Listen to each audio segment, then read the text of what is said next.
cricketing greats bowled over by Eden Park criticism. It's been the scene of some of greatest cricketing triumphs, but one of the voices of Australian cricket has called for Eden Park to be scrapped as an international cricket venue. Not content with his team's explosive run chase, which broke the hearts of Black Caps fans during Friday's T20 Tri-Series clash, Jim Maxwell called on the International Cricket Council to ban the suburban Auckland ground as an international venue. The venue has been witness to some of our greatest cricketing triumphs: the 2015 World Cup semi-final win over South Africa, our first Test victory over the West Indies in the 1955-56 season, an 8-wicket win over Australia in 1986, and Brendan McCullum's double century, which helped inspire the Black Caps to victory over India in 2014.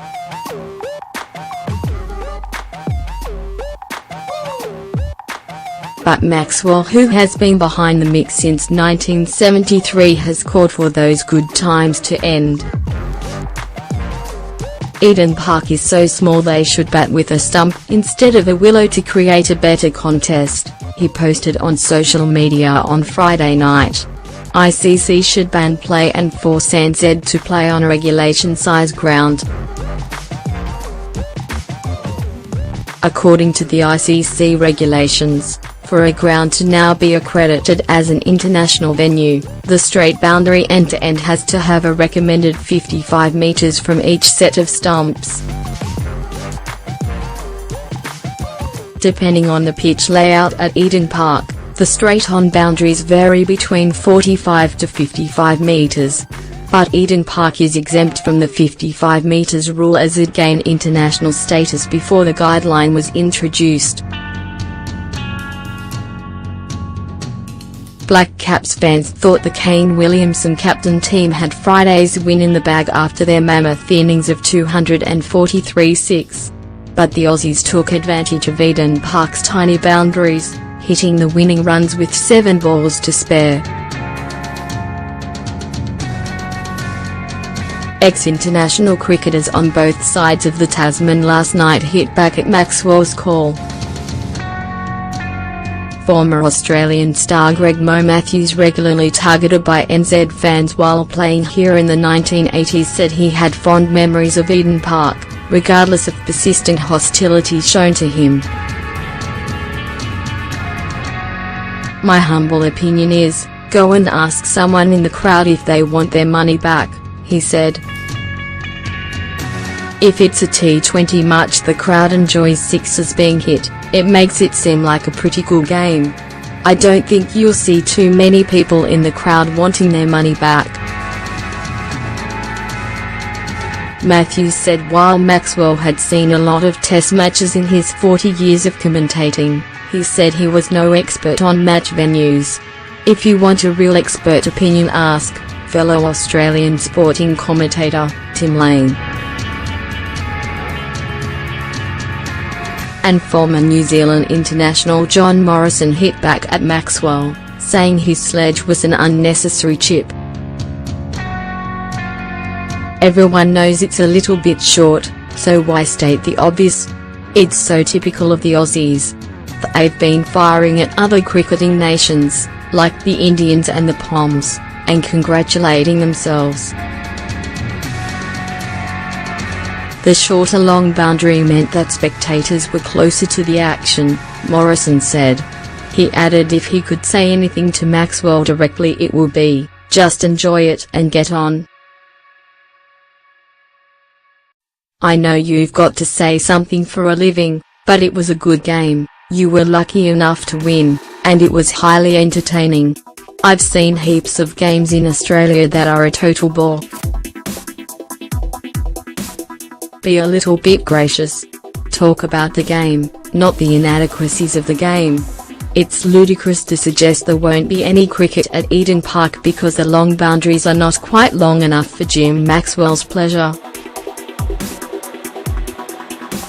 Eden Park Trust Chief Executive Nick Sautner last night also hit back, saying the venue's intimate setting and fan-friendly boundaries make for one of the best cricket atmospheres in the world.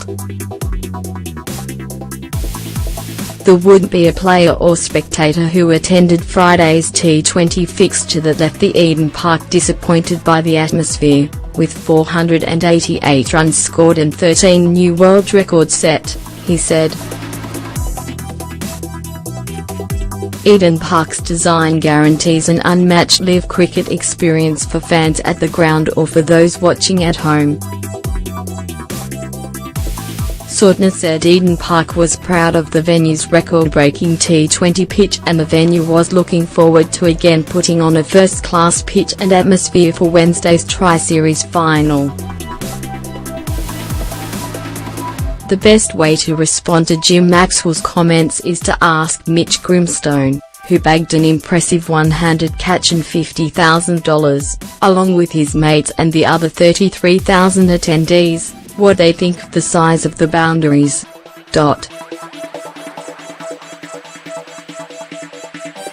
Last year, South African all-rounder Chris Morris said he was shocked to see Eden Park's short boundaries. "It's my first time in New Zealand and it was a bit of a shock to my system when I got here yesterday to see the straight boundaries," he said. "Every stadium has its own dynamics that we have to get used to, so we will put the training in today to try and hit certain areas. It does change it a little bit, but you have to adapt to every field that you play on. Things Aussie can work on." Political shambles. Forget Eden Park's boundaries and come up with a solution to the crumbling relationship between PM Malcolm Turnbull and his deputy Barnaby Joyce. Identity theft. Be proud of what is actually Australian, and stop flogging some of our best. For the record, Farrell Up, the Bath, Russell Crowe and the brains behind Crowded House all hailed from NZ.